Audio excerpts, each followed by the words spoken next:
चाहे तिल लो या तार लो राजा, राई लो या पहाड़ लो राजा, मैं तो अभागा स्वर्ण हूं मेरा, रोआ रोआ उखाड़ लो राजा। बस यही कुछ चंद लाइनें हैं जो आज की तारीख में देश भर के स्वर्ण देश के राजा को लिख रहे हैं और ये बता रहे हैं कि मैं तो अभागा स्वर्ण हूं, मेरा रोआ रोआ उखाड़ लो।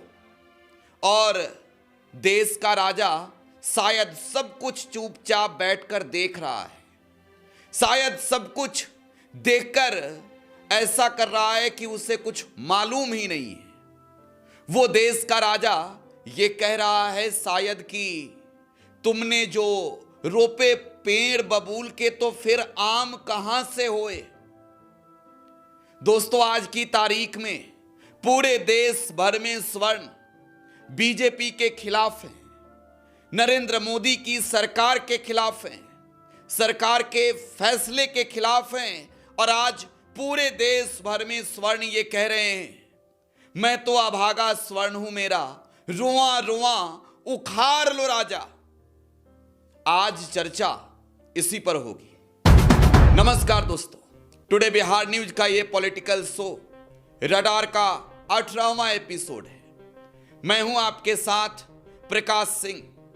आज रडार में चर्चा करेंगे यूजीसी के नए कानून के विरोध का, क्योंकि मैंने आपको पहले ही बताया देश का राजा ये कह रहा है कि रोपे पेड़ बबूल का तो आम कहां से खाए। बबूल का पेड़ रोपेंगे तो आम कहां से मिलेगा।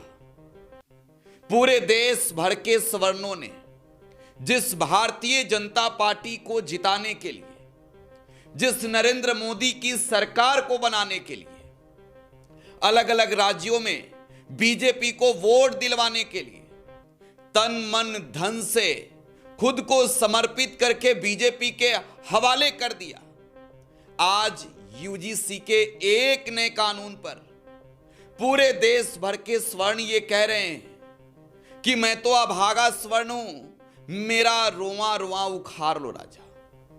और राजा यानी कि देश का प्रधानमंत्री सब कुछ देख रहा है। शायद ही कोई ऐसा दिन हो जब प्रधानमंत्री नरेंद्र मोदी सोशल मीडिया पर कोई पोस्ट अपडेट ना करते हो, तो प्रधानमंत्री को शायद इस बात की खबर तो मिल ही गई होगी कि जिन सवर्णों ने वोट की चोट पर उन्हें जिताया, जिन सवर्णों ने अपने सवर्ण समाज को यह कहा कि बिहार में लालू यादव, तेजस्वी यादव भूरा बाल साफ करने की बात करते हैं, उन्हें वोट ना दो, जिन सवर्णों ने यूपी में अखिलेश यादव के खिलाफ सवर्णों को भड़काया, आज वही सवर्ण बीजेपी को वोट देकर पछता रहे हैं। लेकिन कहते हैं ना कि अब पछताए होत का, जब चिड़िया चुग गई खेत। अब तो बीजेपी की सरकार बन गई है। नरेंद्र मोदी देश के प्रधानमंत्री तीसरी दफे बन चुके हैं। अब आप हल्ला करके, विरोध करके क्या हासिल करेंगे। लेकिन समझना होगा कि आखिरकार यूजीसी कानून को लेकर देश भर में बवाल क्यों मचा है। क्या बीजेपी की चाल कोई बड़ी है, या बीजेपी इस बात को लेकर सजग है कि देश भर में एससी एसटी ओबीसी समुदाय के बच्चों के साथ भेदभाव को रोकेंगे। जो यूजीसी कानून 13 जनवरी को लाया गया, उस कानून को पूरे देश में फॉलो करवाएंगे। अब इसे समझते हैं। दरअसल कई ऐसे विश्वविद्यालय देश में जहां पर जातिगत भेदभाव के आधार पर छात्रों को टॉर्चर किया जाता है, जहां पर जाति के नाम पर गालियां दी जाती है। अब इसको लेकर यूनिवर्सिटी ग्रांट कमीशन यानी यूजीसी ने एक नया कानून बनाया। यूजीसी ने कहा कि भेदभाव को खत्म करेंगे। जहां सवर्णों के बच्चे पढ़ेंगे, जहां पर पिछड़ों के बच्चे पढ़ेंगे, वहां दलित, अति पिछड़े, हर बच्चे पढ़ेंगे और उन बच्चों के साथ समानता का व्यवहार नजर आना चाहिए। कोई दलित है तो उसे दलित कहकर कोई प्रताड़ित नहीं कर सकता। कोई ओबीसी समाज से है तो कोई दूसरे समाज का छात्र यह नहीं कह सकता कि तुम ओबीसी हो, तुम आगे जाओगे, हम तुम्हें रोकेंगे। और यूजीसी ने कानून लाया जिसमें साफ तौर पर कहा कि एक इक्विटी सेल का गठन किया जाएगा विश्वविद्यालयों में, कॉलेजों में, और यह कानून हर जगह लागू होगा। लेकिन देखिए, इसमें कोई ऐसी बात नहीं जिसका स्वर्ण समाज विरोध करे। लेकिन आखिर असल वजह क्या है यह समझते हैं। दरअसल जो इक्विटी सेल का गठन होगा उसमें एससी, एसटी और ओबीसी समाज के लोग ही होंगे। और सबसे बड़ी बात यह है कि यह इक्विटी सेल एक तौर पर अदालत के जैसे काम करेगा। यानी अगर कोई बच्चा अपनी शिकायत इक्विटी सेल में करता है, अगर वो जाकर ये कहता है कि फलाने ने, किसी लड़के का नाम लेकर जो सवर्ण जाति से है, उसने हमें दलित कहकर, उसने हमें महादलित कहकर अपमानित किया है, तो तुरंत उसके विरुद्ध कार्रवाई होगी, वो गिरफ्तार होगा, वो जेल जाएगा। लेकिन स्वर्ण समाज के लोग कहते हैं कि ये तो ठीक, लेकिन जो इक्विटी सेल है इसमें स्वर्ण समाज की भी भूमिका होनी चाहिए। यानी एक तौर पर जो आप अदालत बना रहे हैं, जिसे आप फैसले लेने का अधिकार दे रहे हैं, उसमें सिर्फ दलित, महादलित और ओबीसी ही नहीं बल्कि स्वर्ण को भी शामिल करना चाहिए, यह मांग है। दरअसल यूजीसी का क्या कहना है?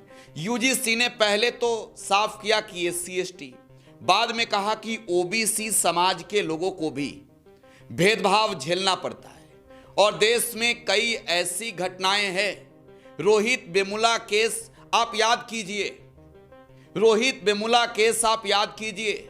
लंबे समय के बाद आज नरेंद्र मोदी की सरकार ने यह फैसला लिया है, जिस फैसले के समर्थन में आज पूरे देश भर में सवर्ण समाज को छोड़कर दलित, महादलित, ओबीसी, ईबीसी हर जाति के लोग हैं। यानी आप ये कहिए कि जो बहुजन समाज है वो समाज पूरी तरीके से इस यूजीसी कानून का समर्थन कर रहा है। लेकिन सवर्ण समाज सिर्फ इस बात की मांग कर रहा है कि जो इक्विटी सेल का गठन होगा, जो फैसला लेगा कि किस छात्र के ऊपर एक्शन लेना है, उसमें सिर्फ एससी, एसटी और ओबीसी समाज के नहीं बल्कि स्वर्ण समाज का भी प्रतिनिधि हो, स्वर्ण जाति की भी भूमिका हो। और ऐसा होने से ये एक तौर पर कहें कि सिस्टम पारदर्शी होगा।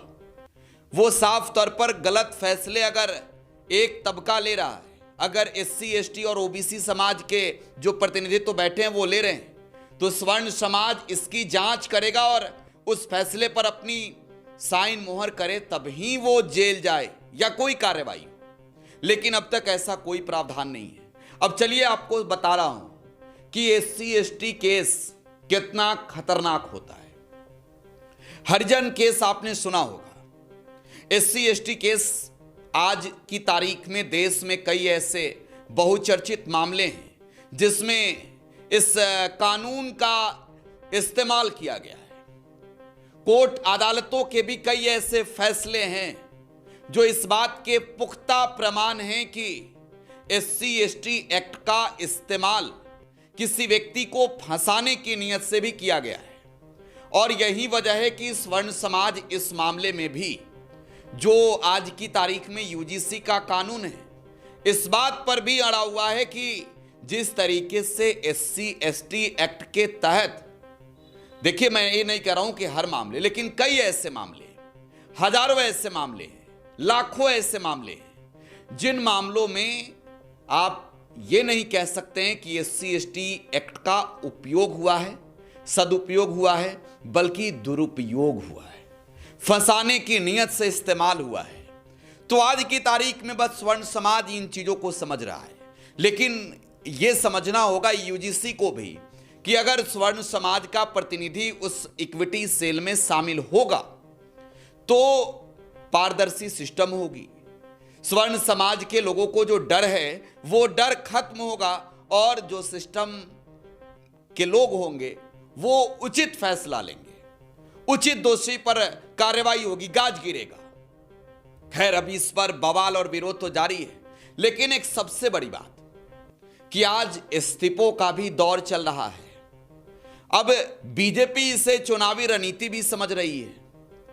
देश के कई ऐसे राज्य हैं जहां पर चुनाव होने हैं। एक बड़ा राज्य पश्चिम बंगाल भी है, उत्तर प्रदेश भी है। लोकसभा चुनाव के दौरान उत्तर प्रदेश में बीजेपी को बड़ा नुकसान सहना पड़ा। बीजेपी को सबसे बड़ा झटका देश में किसी राज्य में लगा तो वो उत्तर प्रदेश में लगा, जबकि उसी साल राम मंदिर का जो है वो शुभ उद्घाटन हुआ था, पूजा अर्चनाएं शुरू हुई थी, मंदिर स्थापित हुआ था। और वहां जब बीजेपी हारी तो अब राजनीतिक जानकार ये बता रहे हैं कि बहुजन समाज के लोग जो सपा बसपा जैसी पार्टियों को सपोर्ट करते हैं, आज बीजेपी सवर्णों को जो है वो अल्पसंख्यक समझ रही है और बहुजन वोट को अपने ओर समेटने के लिए ये यूजीसी कानून लेकर आई है। और इसका सीधा असर पश्चिम बंगाल से लेकर आसाम और उत्तर प्रदेश में होने वाले विधानसभा चुनाव पर पड़ेगा। बहरहाल, मैं सवर्णों की अगर बात करूं तो सवर्ण समाज के लोगों ने तो खुलकर बीजेपी को सपोर्ट किया है। नरेंद्र मोदी को जो आज वो कह रहे हैं कि मैं तो अभागा स्वर्ण हूं, मेरा रुआं रुआं उखाड़ लो राजा। नरेंद्र मोदी को राजा बनाने के लिए विपक्षी दलों के नेताओं के खिलाफ तमाम वो रणनीति इसी स्वर्ण समाज ने बनाई। स्वर्ण समाज ने ही खुला विरोध किया बसपा का, सपा का, राजद का, कांग्रेस का, टीएमसी का, डीएमके का। और आज स्वर्ण समाज अगर ये कह रहा है कि नरेंद्र मोदी जो प्रधानमंत्री हैं, सुनिए मैं अभागा हूं, मेरी बात सुनिए, आप यूजीसी कानून को वापस लीजिए। शायद वो स्वर्ण समाज इस बात को नहीं समझ सका कि नरेंद्र मोदी वो राजनेता हैं जिन्हें राजनीति के नीति से कोई मतलब नहीं, सत्ता के धर्म से कोई मतलब नहीं। वोट की सियासत जाति देखकर, राज्य देखकर तय करते हैं। बहरहाल, यूजीसी पर आज देश भर में महासंग्राम चल रहा है। तमाम सवर्णों की जो संगठन है उसने घोषणाएं कर दी है कि सड़क पर उतरेंगे, प्रदर्शन करेंगे और सरकार को झुकाएंगे। आप क्या सोचते हैं? आप क्या सोचते हैं इस यूजीसी कानून पर? बताइए अपनी प्रतिक्रिया कमेंट बॉक्स में। रडार के 18वें एपिसोड में बस इतना ही। फिलहाल आप टुडे बिहार न्यूज के साथ बने रहें दोस्तों। धन्यवाद।